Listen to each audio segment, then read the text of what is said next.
as I continue to meditate on what it means to supplement my faith with self-control, one of the big lessons this morning was that in order to truly change the desires that fill our minds and our hearts, we have to address the old at the same time as we address the new.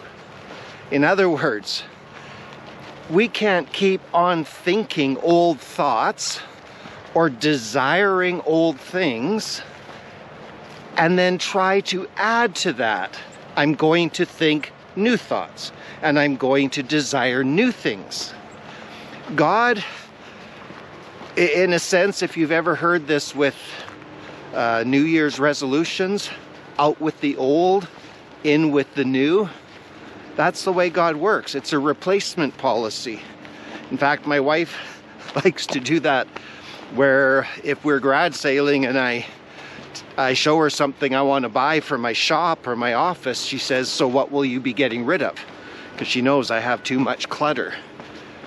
When God looks at us becoming more like Christ, it's not just adding, it is replacing.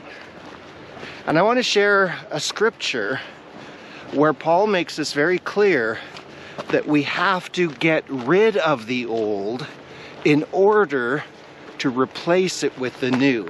This is in Ephesians 4. And he's talking about how different we are now from the worldly lives we used to live in.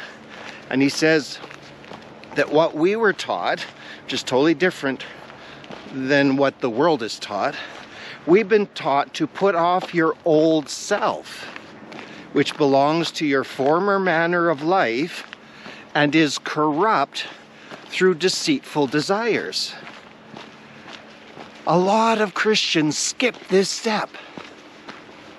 They skip the step about where you actively put off your old self and admit that all those old desires, whether they are outright sin or just constant self-centeredness, they're all corrupt. Self-protection is corrupt. It corrupts everything. It corrupts our desires. It limits what we can do. It actually curses our ability to grow up in the love of God. And so Paul starts with what you've been taught is to put off that old self. And to do that, you have to admit what it is. There's old stuff that's still packaged up and given a place in our lives. We have to admit that. We have to identify it in order to put it off. And then he says, and to be renewed in the spirit of your minds. In other words, if we're to supplement our faith with self-control, we need to let self-control take over our minds, because the battle is for our minds. Whoever controls what we believe will be able to determine how we behave. And so we have to put off the old self, all that corruption, and then have minds that are being renewed by the newness of life that's in Christ. And then Paul adds, and to put on the new self, created after the likeness of God in true righteousness and holiness. Now, do you see all that? You picture somebody, the Bible says all our righteousness is like filthy rags. So before we're a Christian, we're dressed in filthy rags. The best that we have ever done is a filthy rag. It's polluted, it's corrupt. And Paul's saying, you don't try to take the new things, the robes of righteousness, and put them on over top of those old rags. You put off the old self. You change your mind so that it's constantly coming into the thoughts of the kingdom, and then you put on the new self. Do you realize, maybe this is making sense to you, a lot of church people, they are not growing because they've tried to deny and ignore and bury things that belong to the old self because they don't want to deal with them. They don't want to admit sin. They don't want to admit hurt. They don't want to admit that they have wounds that are festering. They don't want to trust God with memories, trauma. And so they're trying to be good people on the outside, but underneath, it's still so much of the old, corrupting and holding back the present life. I believe that addressing the old and the new together is absolutely essential.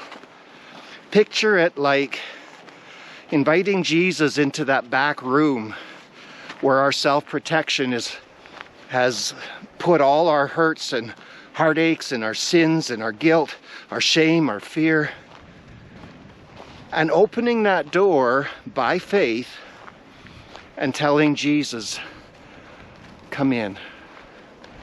I want you to come in to the old, and I want to take off the old.